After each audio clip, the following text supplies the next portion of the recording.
Hey everyone, welcome back to the channel. Thank you for being here. My name is Andrew, coming to you from the beautiful Carolinas.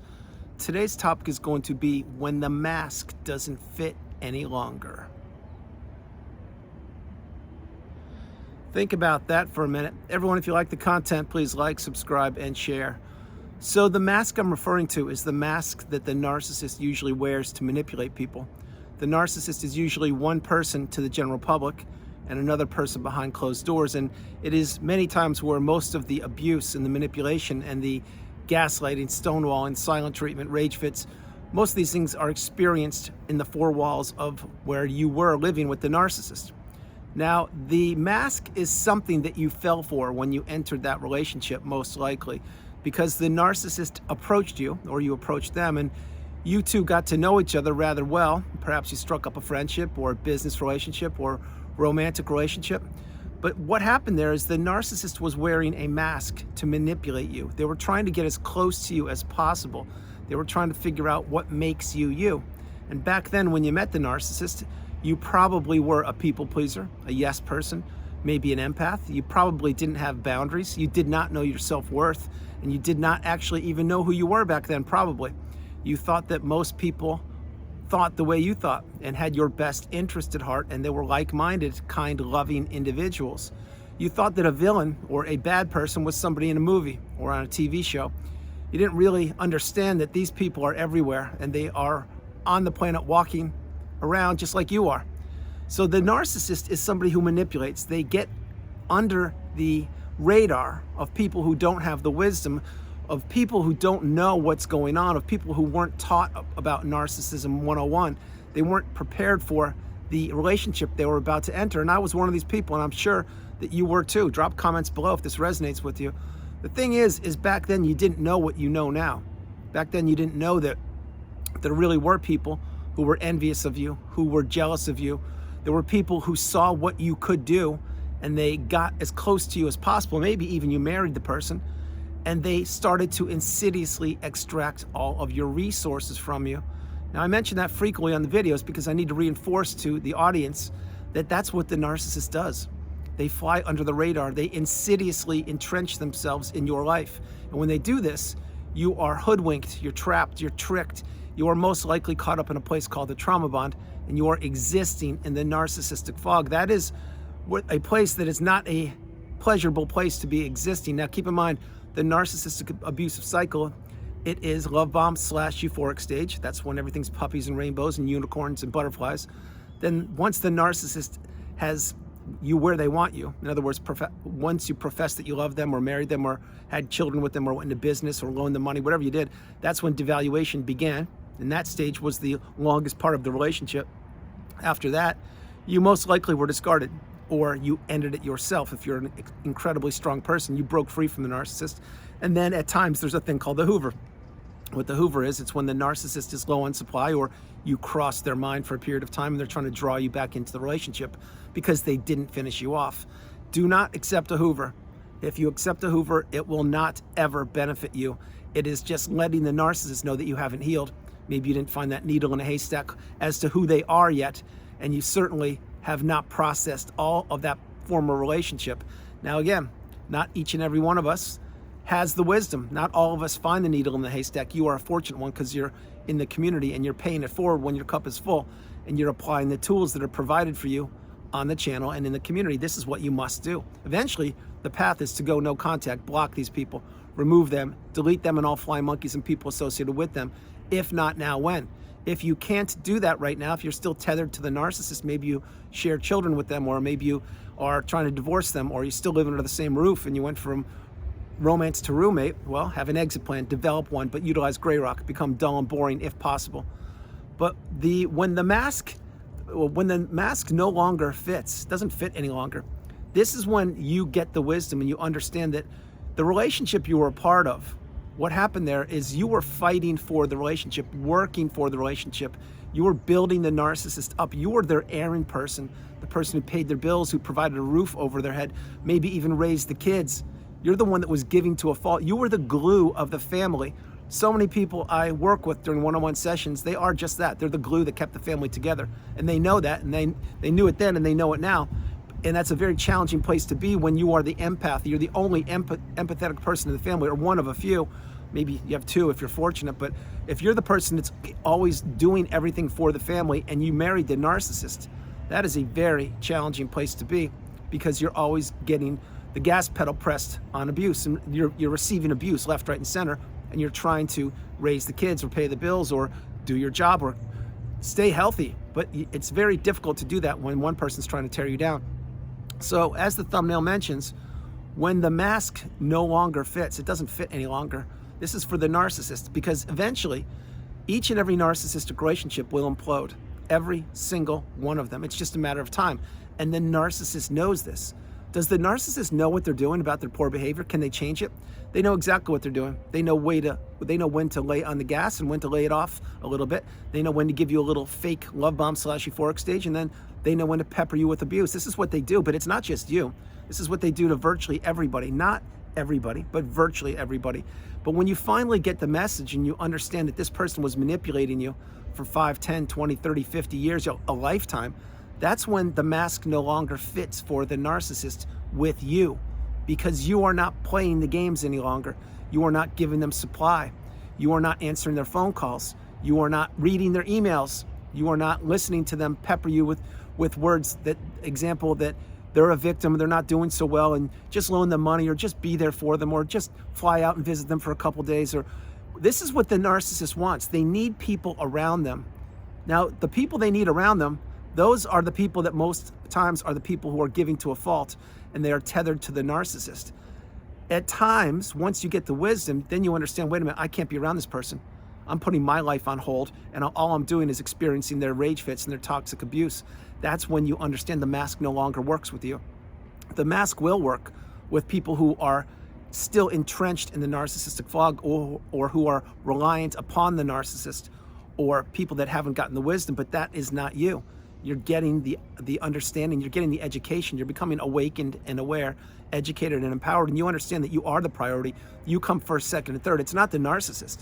The narcissist hoodwinked you, they tricked you and trapped you and kept you stuck in that loop of narcissistic abuse day after day, week after week, month after month, year after year, maybe even decade after decade, and you could never wrap your head around what it was. You were comparing your upbringing or your life with your colleagues or friends or neighbors, and you said, every time I go to their house, let's say it's a neighborhood, the mom and dad are so pleasant and kind, and they're actually engaging with their children. They're listening to what their kids have to say. They're giving them feedback. They're asking them questions, and they're trying to direct them and steer them in a proper direction. There's no rage fits. There's no yelling. There's no smashing of glasses, smashing of cupboards. There's no dropping knives and forks on purpose on the ground. There's no claiming that, oh, you're never going to be anybody. You're not going to amount to anything. Don't even try to get that job because you'll never get it. You're not a success. Stay down here with the rest of us. Who do you think you are? You're not better than us. Stay in the family. They'll say things like that. And when they compare their upbringing or their experiences in the familiar setting with stable or healthier families, their mind is blown. They can't wrap their head around how that wasn't their household when they were brought up. The reason why it wasn't is because one of your parents, if not both of them, were toxic, narcissistic people. And did they give you life? Probably yes, unless you were adopted or step parent or something. But the point is, they looked at you as supply. They looked at you as a person to toy with, to manipulate, to not build up, and to not have you understand that you can do anything on this planet you want to. In other words, they wanted to close all the doors for you. They did not want you succeeding.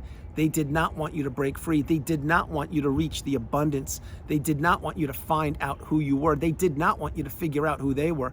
They did not want you to get that needle in a haystack and deduce that in fact they are a toxic, narcissistic person, and that they never had your best interest at heart back then, throughout your upbringing, now, or in the future, because they believe they're better than you. They believe that they know more than you. They believe that you are nothing but worthless and weak and you won't amount to anything. That's why so frequently, if you read the comments in the sections on the videos, the community section also, you'll realize that so many people have broke the chains of the narcissistic abusive cycle, and they had to figure it out on their own, because no one was there knocking on their door, giving them a 2-page report saying, hey, this is your spouse. Hey, this is your child. Hey, this is your mom. This is your friend. This is your colleague. This is your business partner. Nobody did that. So you had to figure it out yourself. And you spent many sleepless nights, many nights not going home on your way home. Instead of going directly home, you would stay in the car or maybe go to the gym so you wouldn't have to see the narcissist as often as they were wanting you to see them. Example, if you got out of work Thursday at 5 o'clock and you could be home in 20 minutes, you could be home at 5:20.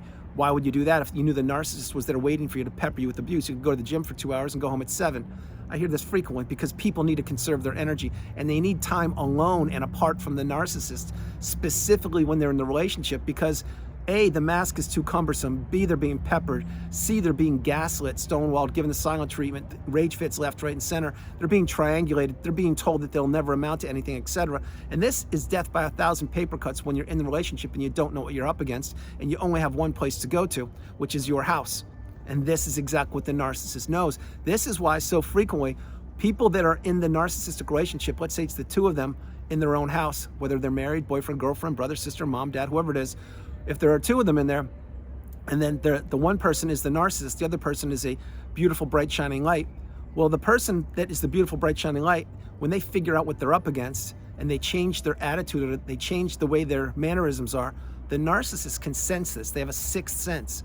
It is uncanny how quickly they can identify that something is amiss because the person, the beautiful, bright, shining light, isn't taking the bait any longer. And perhaps they're utilizing gray rock. What does that mean? That means the mask no longer works with that person. And that is a good thing. Now, living under the same household with the narcissist, once you've identified that they are a narcissist, that's not a good thing. That's why I suggest frequently, if you can, have an exit plan. And I help people develop exit plans virtually every day of my life because I too had to have an exit plan. It is not a good thing knowing that you are being punished in your own household for being you. It is not a good feeling knowing that you were giving to a fault. You were paying bills, you were raising kids, you were doing everything you possibly could to maintain a unstable and unhealthy relationship while your partner was trying to tear it down. And they were using the smear campaign with your neighbors, left, right, center, with friends that you built up over 10 or 20 years. The smear campaign was used again by your partner, instilled against you. This is not a good experience. And then one day, unfortunately, perhaps you got discarded and you couldn't wrap your head around it. And you're like, what's going on here? Like, my whole support system has blown up left, right, and center. What it is there is the narcissist mask has slipped again. Now, when you were discarded, if you were, did you know that they were a narcissist? Probably not. You weren't meant to figure that out, as I've mentioned in the video many times, but you did figure it out. That's why you're one of the wise ones. That's why you're one of the courageous ones. That's why you're strong. That's why you're filled with fortitude, with possibilities of the future, with abundance. This is a beautiful thing. Not everyone figures out who the narcissist is, but you did. And now you're applying the tools, you're getting the wisdom, and you're understanding that you really need to get as far away from these people as you possibly can. This is the narcissistic relationship in a nutshell. Once you see it, you can't unsee it, and you need to exit it and leave it in the past. You need to take the lifelong learning lessons from that relationship, apply them to present day, not live in the future, and you need to understand that that relationship almost took you down for the count, but it didn't. What you did is you put yourself back together. You didn't believe in the mask any longer, specifically once you broke the trauma bond and once you understood that that person never had your best interest at heart. You may have thought in the beginning of that relationship that they were a kind, loving, stable, healthy person. That's what I thought too. You were supposed to believe that. And then as the relationship developed, they cared less and less about you, but they showed it more and more and more. And that's when the mask was slipping. Throughout the relationship, you had micro discards. So often you just didn't know what they were. These micro discards were when the narcissist wouldn't answer their phone, but they would see it ringing. This is when they would read your text but not respond to you.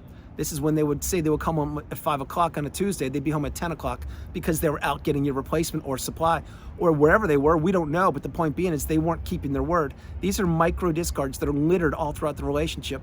They're everywhere, but you didn't know what they were. And you weren't meant to know what they were. What they were meant to do to you was to keep you caught in that trauma bond and stuck in the narcissistic fog, so you would continue to work for the narcissist. You would ask them questions. Where were they? Who were they with? What were they doing? And then they would throw a rage fit on you, saying things like, oh, you're so insecure. What's your problem? Get a grip. I shouldn't have married you. I can do whatever I want to. You're such a baby. Oh my gosh, can I just have any peace and quiet? Can I just live my life? They would say things like that, and you would be scratching your head like, who is this person? This isn't the person I married. They've changed. And it seems like they changed overnight. And the reason why that is because they did. Once they knew they had you, example, you got married, you had kids, you relocated, you went into business with them, etc. That's when they knew they had you. And that's when they knew they placed you in that trauma bond or the narcissistic fog. And they knew you were going nowhere. That's when they usually peppered the abuse.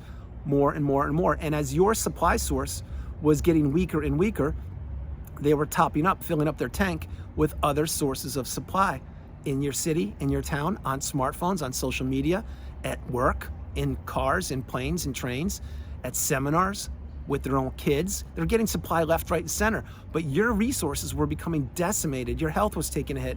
Your finances were taking a hit. Your social circle was disrupted. Your mental capacity was getting crushed. You couldn't figure out what was going on because you were in the narcissistic fog, a place you didn't even know existed and a place you didn't even know how to escape from. It is not until you got the wisdom, you found that needle in a haystack, and then you said, wait a minute, this person did real damage to me. This person really knew what they were doing. This person did not want me to exist. This person did not want me to get out of it. And all these things are true.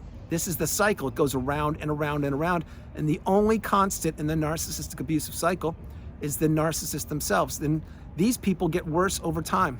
The narcissist does not improve. The only thing they do is change the mask, which no longer works with you. It no longer fits because you see through it now. And they super glue a new mask onto their face to the new supply or new sources of supply. This is why when you would be with the narcissist, say you were attending a barbecue or an event, this is why, first of all, they would be walking 20 yards in front of you because they did not want to be seen with you. This is why when you would enter a barbecue, they would enter fashionably late at times and make you late. Why? Because they probably wanted to have all the eyes on them when they entered the event or the barbecue, and they would be fashionably late and they would be saying, yep, everyone's looking at me and this is great. And I'll walk in front of my partner, which was you, and I'll act like I'm single, and then people will be like, who's that? What's that? This is how the disruption happens. These are the micro discards that are littered all throughout the relationship. This is what you were not supposed to figure out, but you did, and here you are. Now understand this, when the mask no longer works, when it no longer fits, this is a good thing for you. Again, it's a pivotal part in your life, which wasn't a fun part to go through, the discard specifically and breaking the trauma bond specifically, but once the dust has settled, the smoke has lifted, and the fog has cleared, that's when you understand that you're out of that relationship. You did everything you possibly could to work for the person, the narcissist, and the relationship, even though you didn't know what you were doing. You just knew you were giving to a fault. And that narcissist was trying to make sure that you didn't succeed, because you have to remember this. The narcissistic relationship has an expiration date. I know I said it once earlier, I'm gonna say it again. The narcissist will end that relationship once they have the new supply in place or once your resources have become decimated. That's the way it works. The third way it will work is if you're still contributing to the betterment of the narcissist to the detriment of yourself. Example, you have a lot of money. Well, they'll suck you dry all day long of your money and keep you around and keep you stuck there. That's called that's called existing in the everyday fog. That's not where you want to be. I mean, the narcissistic fog, that's not where you want to be. Everyday fog is a whole different thing, which I've explained in the past. I'll tell you what the everyday fog is. What the everyday fog is, it's what most people live in on the planet. People that haven't gone through the narcissistic abusive cycle. They just go to work every day, drink the coffee out of the same coffee mug, go on vacation the same 2 weeks of the year, and have the same friends and do the same old thing. There's nothing wrong with that. I was that way once, but once you enter a narcissistic relationship and you exit it and you rise through the ashes like a phoenix and you put yourself back together and you dust yourself up by the bootstraps and you heal, you can't be in the everyday fog any longer. You now are on such a high vibrational state because you've conquered something you didn't even know what you're up against. You broke something you didn't even know existed, which is a trauma bond, and you've now healed. You're now a changed person forever. You can't unsee what you've seen, and this relationship has changed the trajectory of your life forever. And now this is a superpower you possess. It is now something that most people don't acquire, but you're getting the wisdom, you're applying the tools, and you too will reach the pinnacle of indifference, the mountaintop of indifference, when you heal and you slow your life down and you understand that you are the priority. So guys, that's the video. I hope you liked it. I loved doing it from the beautiful Carolinas. This is Andrew. Namaste. Have a great afternoon, evening, or morning. No matter where you are on the planet, you are not alone. Remember that, you are not alone. And when the mask no longer fits, it no longer works on people, that's a good thing. The thing is, post-narcissistic relationship, specifically if you were discarded, although if you had a break free, it's similar, you have to heal. You have to slow your life down. You have to process things, see a therapist, journal, meditate, process childhood wounds, read, watch videos. You need to really focus on yourself, because the narcissist, they never wanted you focusing on yourself from the minute they met you, and certainly they don't want you to heal, but I do, and the community does. Remember that. God bless you all. I love you. Have a great afternoon, and I'll talk to you tomorrow. All right, guys, if you liked the video, pay it forward. I love you. I'll talk to you Enjoy. Bye.